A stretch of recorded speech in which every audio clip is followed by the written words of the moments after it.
First Samuel chapter 4. And the word of Samuel came to all Israel. In those days Israel went out to battle against the Philistines. They camped at Ebenezer, and the Philistines camped at Aphek.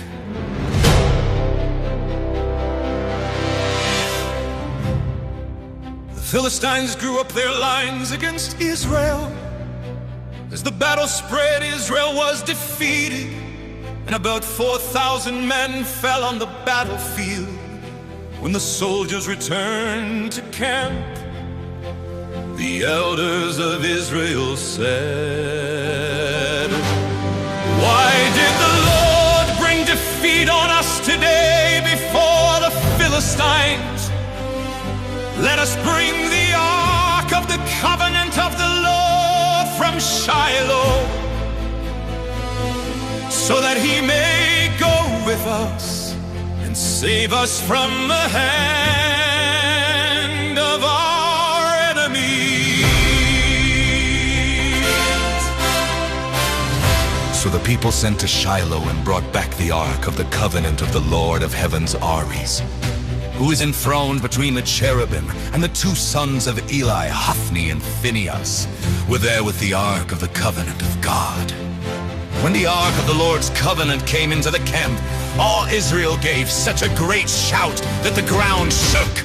Hearing the uproar, the Philistines asked, "What is this shouting in the Hebrew camp?"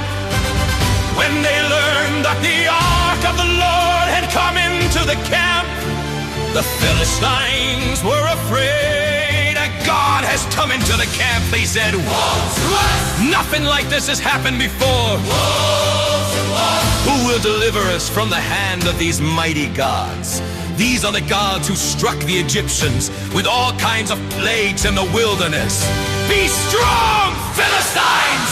Be men, or you will be subject to the Hebrews as they have been to you. Be men and fight!" So the Philistines fought, and Israel was defeated. Every man fled to his tent. The slaughter was very great. Israel lost 30,000 foot soldiers. The ark of God was captured, and Eli's two sons, Hophni and Phinehas, died. That same day a Benjamite ran from the battle line and went to Shiloh, his clothes torn and dust on his head. When he arrived, Eli was sitting on his chair by the side of the road watching, because his heart feared for the ark of God. When the man entered the town and told what had happened, the whole town sent up a cry. Eli heard the outcry and asked, "What is the meaning of this uproar?" The man hurried over to Eli, who was 98 years old and whose eyes had failed so that he could not see. He said to Eli, "I have just come from the battle line. I fled from it this very day." "What happened, my son?"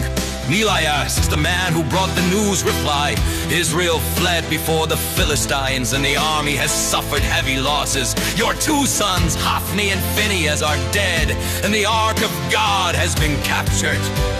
When he mentioned the ark of God, Eli fell backward off his chair by the side of a gate. His neck was broken and he died, for he was old and heavy. He had led Israel 40 years.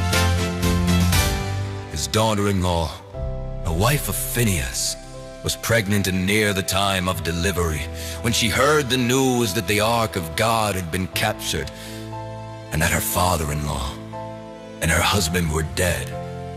She went into labor and gave birth, but was overcome by her labor pains.